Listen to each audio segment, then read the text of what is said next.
জমি সংক্রান্ত মামলায় গ্রেপ্তার ডাবগ্রাম ফুলবাড়ি এলাকায় তৃণমূল নেতা তথা এসজেডি এর সদস্য গৌতম গোস্বামী।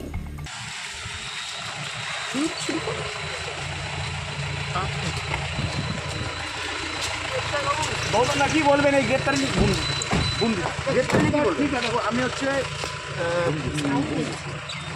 তোমার আমার সরকারের প্রতি মুখ্যমন্ত্রী এবং সেনাপতি আমার অভিষেক বন্দ্যোপাধ্যায় এবং আমাদের প্রশাসনের প্রতি পূর্ণ আস্থা আছে। আমি চিকিৎসায় গিয়েছিলাম, তার জন্য এসছি। জন্য আপনাকে গ্রেপ্তার করা সেটা তো জুলাপিরাই বলতে পারবে।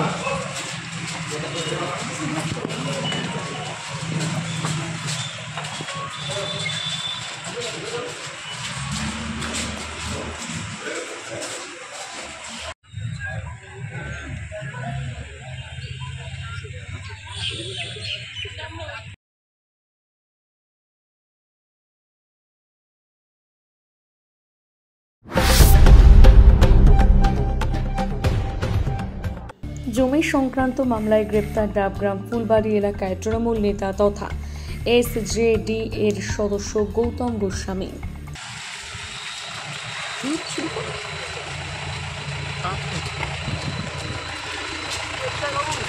কি বলবেন এই গ্রেপ্তারি? আমি হচ্ছে তোমার আমার সরকারের প্রতি মুখ্যমন্ত্রী এবং সেনাপতি আমার অভিষেক বন্দ্যোপাধ্যায় এবং আমাদের প্রশাসনের প্রতি পূর্ণ আস্থা আছে। আমি চিকিৎসায় গিয়েছিলাম, তার জন্য এসছি। জন্য আপনাকে গ্রেপ্তার করা সেটা তো জুলাপিরাই বলতে পারবে।